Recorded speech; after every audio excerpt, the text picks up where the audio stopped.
We are in the heart of the Gulch. I'm your host, Tony Mendoza, but today, as you can see, we're not in the studio. We're at the MCC, the Music City Center, here at CMA Fest 2025 with my friend, Lauren Watkins in the building. What's up? How are you? My gosh, busy, just like you are. Yes, we're busy, but glad to be here. You know what? I'm going to try to get through it. But I want to talk about, I want to talk about your single. Yeah. Let's talk about it. Yeah, let's talk about it. Well, new single called I'll Get Through It. It's honestly just like, it's a fun, feel good, kind of chaotic song about getting through it, whatever that may be. And I'm really, really proud of it. I think it's kind of like, it's a new sound for me, but it's also still the same me. It's just kind of like evolved a little bit. I've grown up a little on the road, There's so much that you've gone through. I mean, talk about like originally from Nashville and then Ole Miss. Yep. How did it go? Hotty toddy, gosh almighty. Hotty toddy. Yeah, gosh almighty. Who the hell are we? You know it. How's it go? Flim flam, bam bam. Ole Miss, by damn. Let's go. You know it. I got to visit it. I went to Texas A&M. Okay. And I went to the tailgates. At the Grove. I've never seen such a fancy smanchy tailgate in my life. Right. Seeing the chandeliers is a and real thing. Oh, it's very, very real. So I gotta know. It's like fancy, but it's like redneck fancy. I don't think so. I think it's upper echelon fancy. It's just people are dressed up nice. Okay. Thanks. I'll take that. I'm curious to know though, because when I went there, I couldn't figure out where to go have fun after the game. What's the area? Well, the square. The square. Did you go to the square? No. Everything is on the square. And it's it's small. It's quaint. It's not. It's quaint. I like that. Quaint. Okay, it's quaint. It's not small. It's quaint. But yeah, all the bars are on the square. That's pretty much like where everybody's going to go after the games. All right. What was the bar at the square that if you were there, you were having a good night? Like you went to that next level kind of night? Rafters. Is it still there? Yeah, it's still there. Okay, cool. It's still there, but I've heard that it's so funny because over the years, the bars change a little bit. Like when I was a freshman, the freshman bar was called the Corner. Same in Texas A&M. No way, it was called the Corner. It was called the Corner, and it was on the corner. And come on, it's gotta be. You gotta be. Kind of weird if it wasn't. And then that changed to the Annex, and then it was like the freshmen started going to Rafters, which when I was there, it was like that was the sophomore bar. That's kind of where you're like a little bit cooler. Y'all segmented the bars by our like rank. Like from if you're a senior, you went to here. If you're a sophomore, no, there. it was more just like the Corner was crazy and freshmen are crazy. And then like sophomore year, you're like a little more chill, but you're still crazy. And so that was Rafters. There's always like a live band. The Corner was a DJ. You graduate to a band. Well, speaking you mature to a band. Speaking of graduating to a band, I saw a amazing video with you and Zach Top. Where it sounds like you're going to be playing the Grand Ole Opry. It sounds like that, yes. Yeah, how excited are you for that? Talk about moving to a new stage. I know, I'm so excited, especially as a Nashville native. I'm like, that's the biggest honor to me. And so I've wanted to do that forever. I've been going to the Grand Ole Opry since I was a little kid. I think we took a field trip there one time. Oh, that's fun. Yeah. And so I've idolized it and just it's such an honor. And that night I had no idea Zach was going to ask me to do that. Like seriously, and you always think that you're going to know what to say in those moments. Yeah. And then when it is a true surprise, you're like, oh no, what? This is crazy. Like I just stood there in shock. I didn't know what to say, but I was so excited. And it was special to have him do it too, because I love Zach and they've been so good to us. So it's amazing to see both of you guys really turn into what y'all are becoming, because the Grand Ole Opry is one of those things where I've had the privilege to talk to so many musicians that played it, and they say that when they get on that stage, they transform into a whole nother realm. Oh, wow. So that's really cool. I'm curious, what are you expecting? Because you haven't done it yet. It's coming up. Yeah. What are you expecting when you hit that stage? I don't have any idea. Like, I feel like I typically in big moments like that, it goes by in a flash and I kind of black out and I don't know what I said or did. It just kind of happens. And then I'll reflect on it. But usually in the moment, I'm just so like in awe of it. I kind of feel like it's going to be like that. Well, you speak about being in awe. There's many different types of stages you played in. You played in the honky tonk bars where people are not listening to you. Yes. And you have to play a song to make them listen. Yeah. So I'm curious, out of your discography, what song are you going to play if we're in a honky tonk, it's loud, no one's listening to you, and you want to play one of your originals? Out of my own songs? That is a good question. I would say either Grain of Salt or I'll Get Through It, the new one.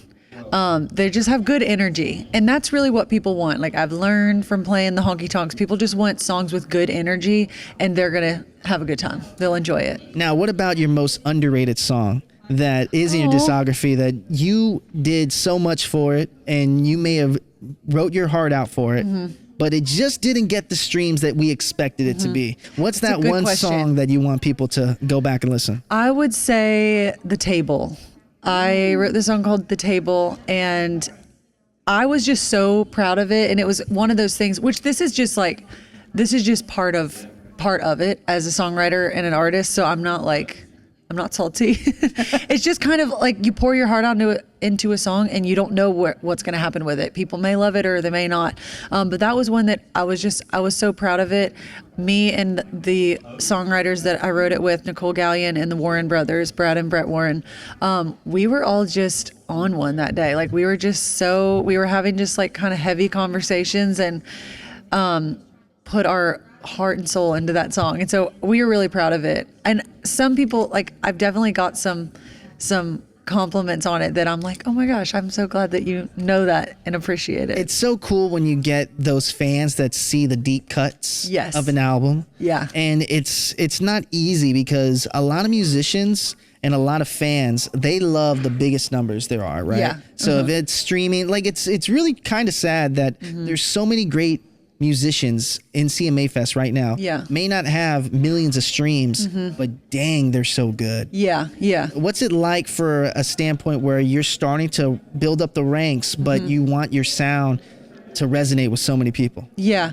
Well, it's hard, and there's no clear guideline of how to do it. Everybody's done it so differently. I'm really passionate about albums. Like I just think it's making good albums is so important.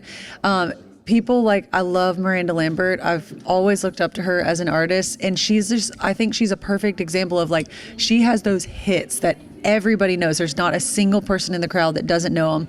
And they made her who she is, but she also wouldn't be Miranda if she didn't have those album songs that maybe not as many people know, but they're so good and just thoughtful songwriting. And to me as a kid, when I was listening to her music, all of that together was what made her a great artist to me and what made me love her. And so I just think like, for me as a young artist, I'm trying to just make the music great, just make music that I think is cool, that I think is good. And the hope is that music finds its crowd, And so rather than trying to like, okay, how can I get this to this person? Like, I'm just hoping that it finds the right audience, The best content will always be seen. Yeah. And, speaking of that, because you talked about records, I want to talk about the Heartbreaking record. Yeah. Because first of all, that's a legendary photo that you got on that album. I love that photo. Thank you. That's so nice. Have people said that? I know no one has said that. No one's ever said that to you? I'm like, I've been waiting. Well, I mean, it's an awesome photo. Thank you. But talk to me about that rollout, because you came out, that was last year. And how long were you holding back on those songs? Some longer than others. I think I probably wrote all those songs over the course of like a few years. And, so some of them were newer, but some I had been holding on to for a while because I had put out 2 smaller projects. And there was just a couple songs that I really felt strongly about saving, like Leavers Leave is a good example. That was the first song on the album. And I just felt strongly about saving that one to have it as the first song on a body of work, because it's about being a leaver, being the heartbreaker, which I was in that situation. And it just kind of, I thought, set up the record for a great, like, okay, this is my perspective. This is where I'm coming from on a lot of this stuff. And then you listen to the whole album and it's like written from every perspective of heartbreak. But I just wanted that to set up the project. It's so incredible because heartbreak makes either some of the best songs or some of the songs you can't listen to. Yeah. And it's weird that love does that.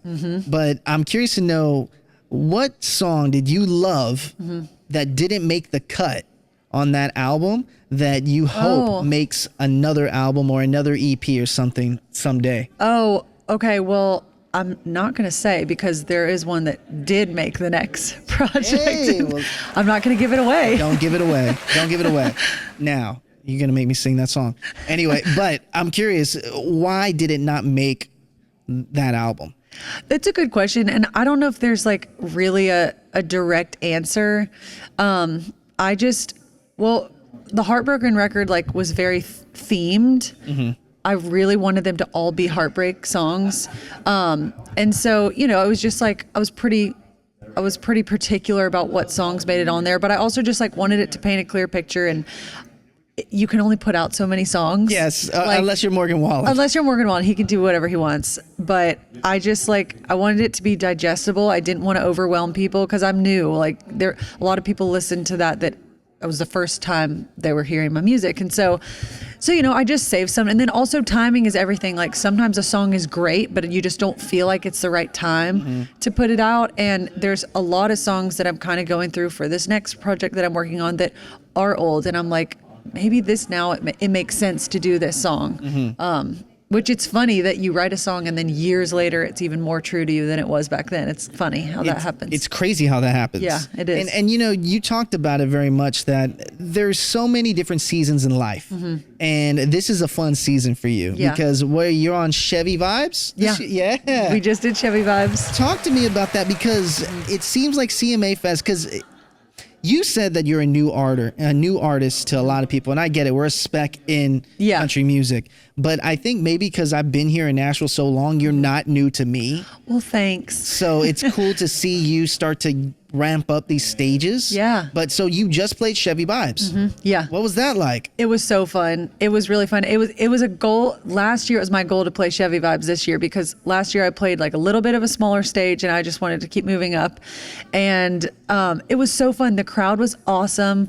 I'm always so honestly just like honored to be on a CMA Fest stage. Oh yeah, to see the name and everything with it. Yeah, because I was the fan like for years and years. I've been to like a million CMA Fests since I was a kid. And I also remember playing, me and my sister would play like in the bars on Broadway during CMA Fest, because we couldn't really get like a CMA Fest gig. So we would just play in like around anywhere we could, like if you can smell CMA Fest, like that's where we want to be. You still branded it like it's a CMA kind of, event. yeah. You're like, I'm playing at CMA Fest. Yeah, exactly. And on your Instagram, people are still doing that. I mean, oh yeah, and rightfully so. They should. Yeah, it's so fun, and it's like, and I'm grateful that I played those shows too, because it taught me so much. And like you said, like those shows where literally nobody's listening and you have to kind of fight for their attention, or just accept like, all right, I'm the entertainment while they're trying to dance and have a good time, and be okay with that. It builds so much character. It teaches you so much. I think I would be such a different performer if I hadn't had to go through that. See, because you teed that up so much, I want to leave you with one of my questions I leave with everyone. But the thing is, I'm enjoying this conversation. Me too. So I kind of don't want to stop yet. But I do want to ask this question about legendary stages in Nashville.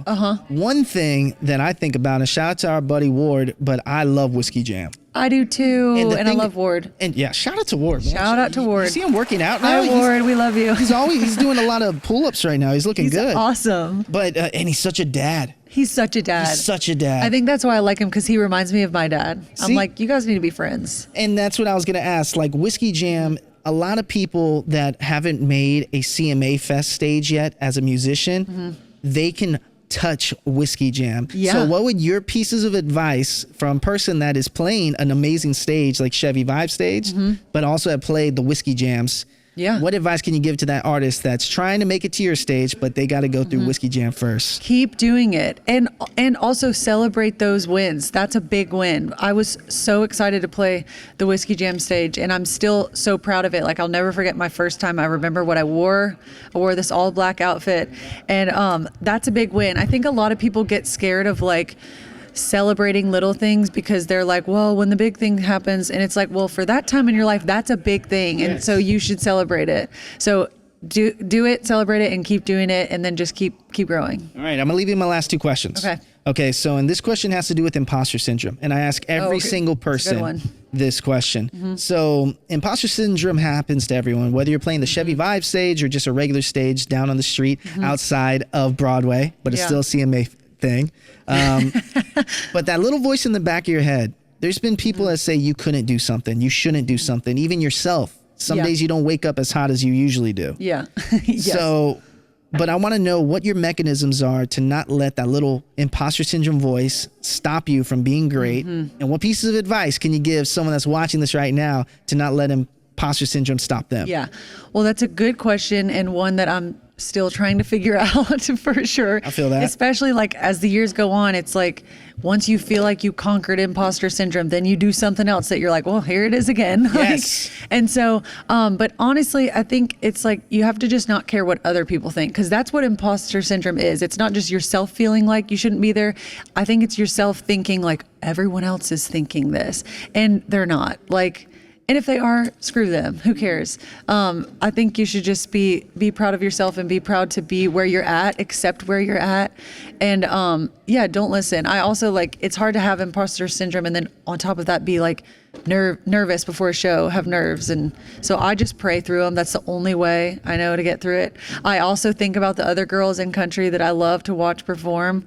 Like I think about Lainey Wilson. I think about Megan Maroney. What about some up and comings? Some up and comings. Up and coming. Let me think. I love the Castellos. Oh yeah. Love those girls. Yeah, yep. Absolutely. Applause for them. Yeah, for sure. And they may even get a woo. They get a woo. Yeah. I love them. They're sweet, sweet girls, and they're so talented. And I really like what they're doing. But I just think about other people that are doing it, and it encourages me. I'm like, if they can do it, so can I. And it helps. It's so cool to see everyone in different classes and see everyone build up. So my last question for you is, this is 2025. We are filming this in CMA Fest, even though it does not look like we're in CMA Fest, but we totally are. Trust us. The service does not work where we're at. So that means there are people around us. That's right, yeah. Now, it's middle of 2025. What can the people expect to see the rest of 2025 from you and the top of 2026? Lots of music.